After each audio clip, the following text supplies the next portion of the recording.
umat beriman yang mencintai dan dicintai Tuhan. Selamat pagi, berkah dalam. Mari kita merenungkan bersama firman Tuhan pada pagi hari ini. Pada minggu keempat masa Paskah ini, kita disuguhkan dengan bacaan-bacaan yang menarik, yaitu tema seputar bagaimana menjadi gembala yang baik. Dan pada hari ini juga Gereja Universal merayakan Minggu Panggilan. Oleh karena itu, alangkah baiknya saya mengajak kita semua untuk kembali ke dalam diri kita masing-masing untuk mengingat pengalaman panggilan perdana kita masing-masing. Itu yang penting. Meskipun sederhana, tapi kelihatannya sangat menarik untuk direnungkan dan direfleksikan. Baik, umat beriman yang dicintai Tuhan, tema renungan saya pada pagi hari ini dipanggil menjadi gembala yang baik, tanggap dan tangguh di tengah berbagai situasi hidup.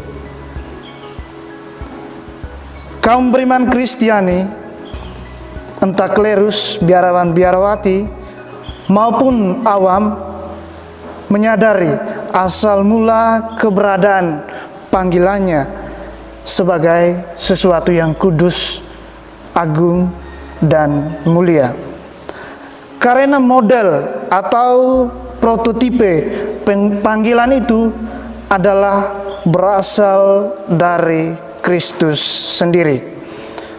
Dan menariknya, ketiga bacaan suci pada hari ini menghadirkan kepada kita gambaran gembala yang baik.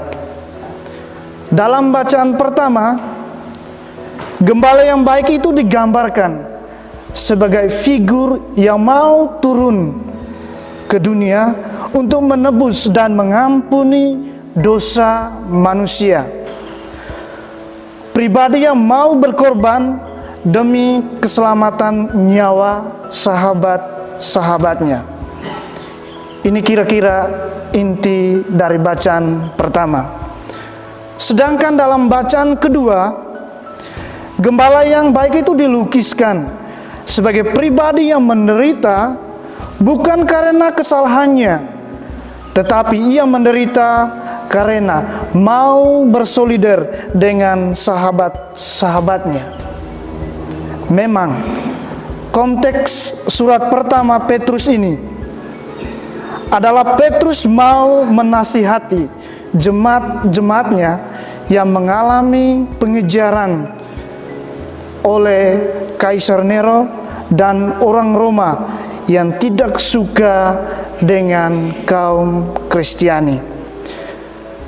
Situasi ini membuat iman orang Kristen pada saat itu goyah. Ada ketakutan dan ada kegelisahan. Inilah mengapa dalam surat pertama Rasul Petrus ini, gembala yang digambarkan di sini adalah gembala yang mau berkorban demi sahabat-sahabatnya. Sedangkan dalam bacaan Injil, gembala yang baik itu dinarasikan sebagai gembala yang memiliki relasi yang sudah saling mengenal dengan domba-dombanya. Menarik bahwa dalam bacaan Injil ini, gambaran gembala itu dilukiskan sebagai gembala yang memiliki karakter kepribadian yang sangat positif. Tadi dikatakan bahwa gembala itu adalah gembala yang memiliki relasi yang sangat intim atau dekat dengan domba-dombanya. Apa ciri-cirinya?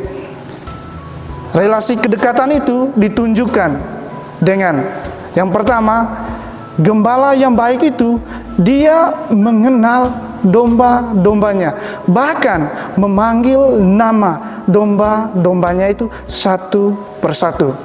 Yang kedua, setelah dia mengenal dan memanggil domba-dombanya itu, sang gembala ini, dia menuntun domba-dombanya itu. Dia berjalan yang paling depan, mendahului domba-dombanya. Dia berjalan di belakang untuk mendampingi dan melindungi domba-dombanya itu. Kita semua, saudara-saudari, juga memiliki karakter domba yang seperti ini. Dan bacaan Injil ini juga sejatinya penginjil Yohanes mau mengkontraskan antara gembala yang baik dan gembala yang palsu. Apa persisnya? Gembala yang baik itu nampak jelas dalam pribadi Yesus Kristus. Pribadi yang rela berkorban, rela menderita demi keselamatan domba-dombanya, dan membawa domba-dombanya itu kepada kehidupan yang kekal. Sedangkan gembala yang palsu atau yang tidak sejati itu adalah gambaran pemimpin Yahudi pada waktu itu, yang mana mereka hanya tahu memimpin, hanya tahu menggembalakan domba-dombanya atau jemaat-jemaatnya, lalu mereka tidak tahu membawa mereka kepada keselamatan. Mereka hanya meraup keuntungan dari kekayaan jemaat-jemaatnya. Mungkin saja tipe gembala seperti ini ada dalam diri kita masing-masing. Saudara-saudari yang mengimani Kristus, menjadi gembala yang baik adalah gembala yang rela berkorban dan rela berdamai dengan berbagai situasi hidup. Hanya gembala yang rela berkorban dan berdamai dengan berbagai situasi hidup yang mampu menghantar orang kepada keselamatan. Dan gembala yang baik yang mau menghadapi kesulitan dengan penuh sukacita serta menjadi teladan bagi sahabat-sahabatnya saat sahabat-sahabatnya itu mengalami penderitaan. Menjadi gembala yang baik berarti gembala yang tanggap terhadap berbagai situasi hidup. Gembala yang memiliki ketajaman hati nurani untuk mendengarkan dan merasakan jeritan hati dan penderitaan domba-dombanya. Gembala yang peka membaca perubahan-perubahan zaman dan mampu mengantar orang kepada rumput yang hijau, yakni kehidupan itu sendiri. Menjadi gembala yang baik berarti menjadi gembala yang tangguh di tengah berbagai situasi hidup. Sebagaimana Kristus yang tangguh, kokoh dan kuat dalam berbagai pencobaan, maka kita pun sebagai domba-dombanya dipanggil untuk menginkarnasikan spiritualitas hidup Kristus ini, spiritualitas hidup yang kokoh, kuat, dan tangguh ini dalam berbagai situasi hidup kita masing-masing. Umat beriman yang dicintai Tuhan, untuk bisa menjadi gembala yang baik, tanggap, dan tangguh di tengah berbagai situasi hidup, kita perlu menghidupkan kembali makna misioner dari panggilan kita masing-masing. Memang panggilan itu bersifat personal, tetapi dalam konteks manusia sebagai makhluk sosial, panggilan itu serentak berdimensi komunal. Ada aspek kebersamaan di sana. Maka kita perlu menghidupi beberapa hal berikut ini. Yang pertama, di tengah situasi dunia dan gereja yang mengalami kelumpuhan oleh karena wabah virus Corona-19.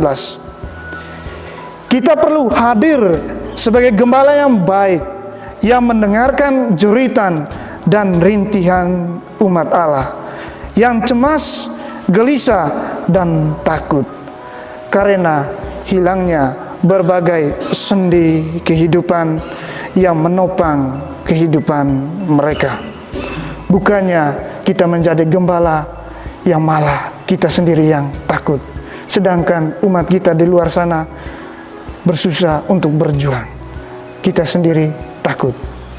Yang kedua, bahwasannya panggilan itu harus bergerak keluar untuk membawa kabar baik kepada semua orang. Karena panggilan itu adalah perbuatan, panggilan itu adalah tindakan, panggilan itu adalah kesaksian. Hal ini sangat menarik dilukiskan dalam bacaan pertama pada pagi hari ini. Sebagaimana Kristus rela menyatakan dirinya sebagai pintu keselamatan bagi banyak orang, maka kita yang mengimani Dia, yang percaya kepada Dia, sejatinya mengikuti Kristus itu sendiri.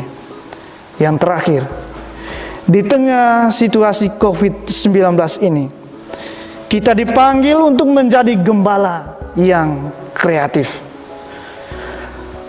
membaharui gaya kita berpastoral, bukannya duduk manis dan menyembunyikan diri di dalam tembok-tembok biara, lalu membiarkan umat Allah berjalan sendirian menghadapi berbagai situasi hidup.